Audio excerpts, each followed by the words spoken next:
Hello everybody and welcome to Fire Force Season 2 episode, oh boy, are we on 4, 5? Whatever episode we're on, it doesn't really matter now, does it?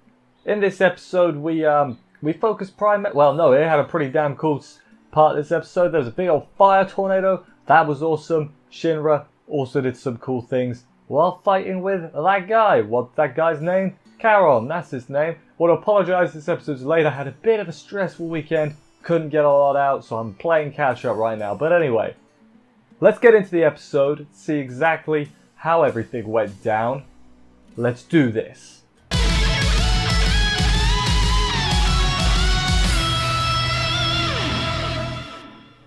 Just to recap what's going on, Arthur, he's still fighting Hormea, but more importantly, Shinra is fighting Charon. He's having a little bit of a think, and what is it he deduces?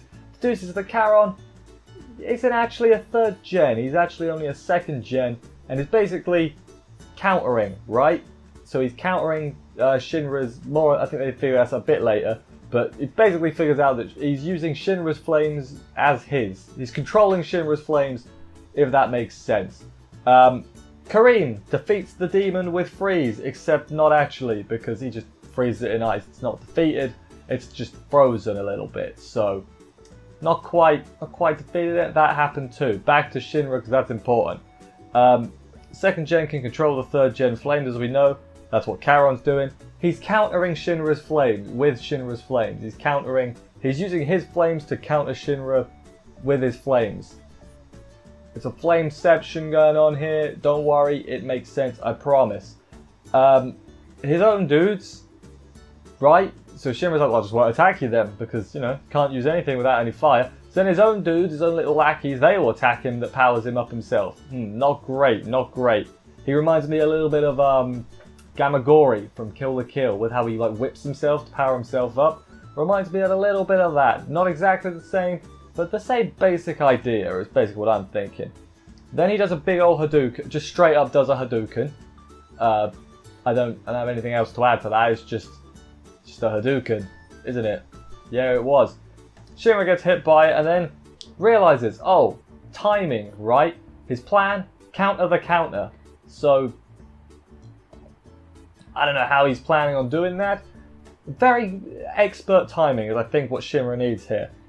Tried to use corner to do it. That didn't work because he's not hyped enough. He kept trying it, wasn't working. Shinra had it not good. He kept getting the snot kicked out of him, and he's like, how can I do this? I must remember the exact thing I need to do at this moment. Then he has a flashback, obviously, to Captain Obi telling him all about rock and roll, and it was nice, I guess. And then Shinra sort of like embraces the whole devil thing. He's like, I want to be a devil to the bad guys. And he has red eyes, he slipped in his red contact lenses, and he has a big old smile on his face.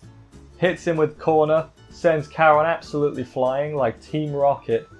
Shinra wins. Says rock and roll. It's like, yeah, rock and roll. Shinra did it. There's no way he'd possibly lose this fight because he's just won, right? There's not going to be a sucker punch or anything.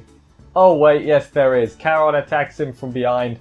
Shinra's probably wiped out. That's less than good. Back to the ice, right? The demon breaks out of the ice. Like Shinra was about to go save Inca, he got knocked out. Back to the ice after that. Turns out demons have only been defeated twice before, and both by the 7th, I believe. Just off the top of my head. So that's a thing that happened. Licht has a plan though. It's good. He's the brain man. Him having a plan is generally a good thing. Basically, they're going to get used to second gens to gather all the flames in the city, basically.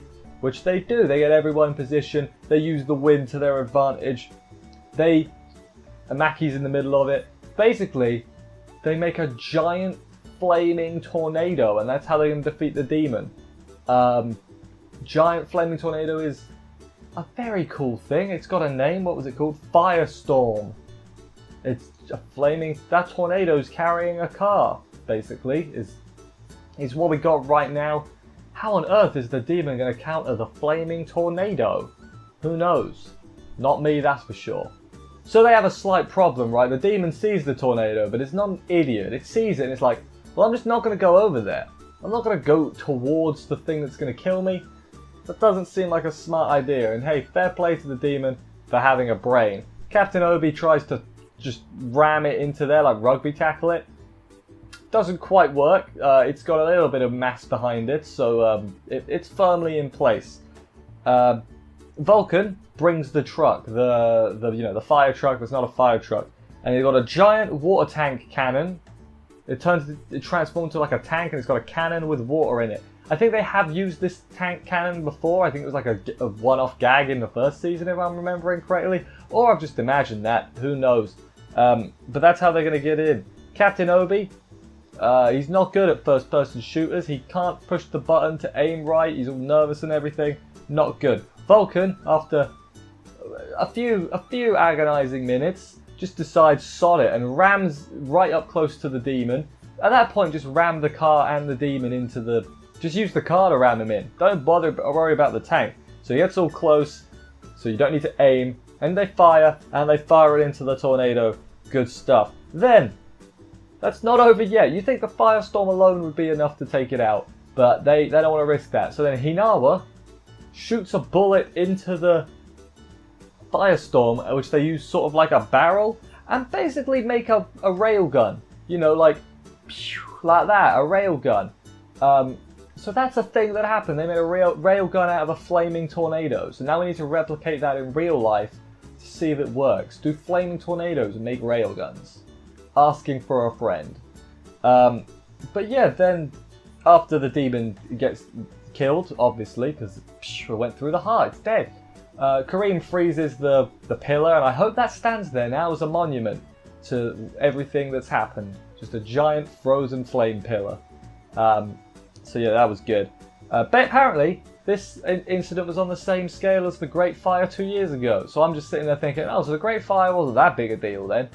Because like this seemed didn't seem too big a deal. Yes, there was fires all over the place. But they contained it pretty quickly and pretty easily. Like, is that just me that thinks that? Like, man, they must have sucked 2 years ago if they couldn't sort this out, you know? Didn't even have the evangelist people around then. Like, come on, what was going on? And then everyone is like reveling in their victory. It's like, you're great, man. It's like, nah, you're great. And then they high five and they go out for drinks and stuff.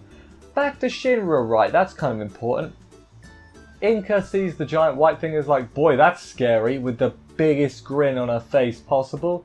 She's really scared. She's off-putting. She's off-putting. She's like, adrenaline rush or adrenaline junkie, whatever you want to call it. That's fair enough. But she takes it to a scary degree. And then at the end, Shinra and Charon are ready for round 2. They're still going. They're doing that shonen thing where fights take 7 years. So, alright, that was the thing. And that was the end of the episode. One thing I will say, if you haven't watched the next episode preview, don't. I'm not going to spoil it. But the next episode pretty much gives away what's going to happen. Like the preview. Which that's not what a preview's meant to do. Like, I feel like you got the job a bit wrong there. But hey, whatever, right? Let's get to my favorite part of the episode.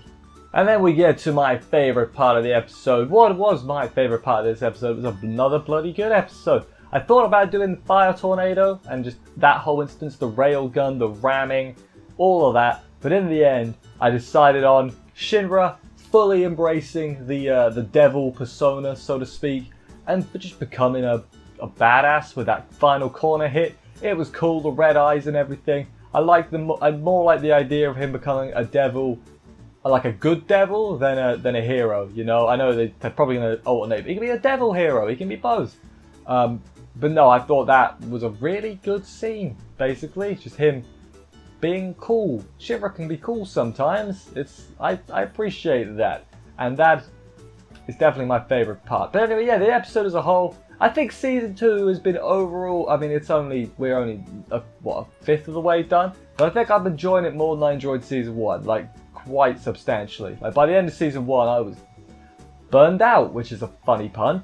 But season 2, despite how worried I was, other than the Tamaki bit, like last episode, it's been pretty alright actually. It's been pretty good. So less of the Tamaki, nudity stuff.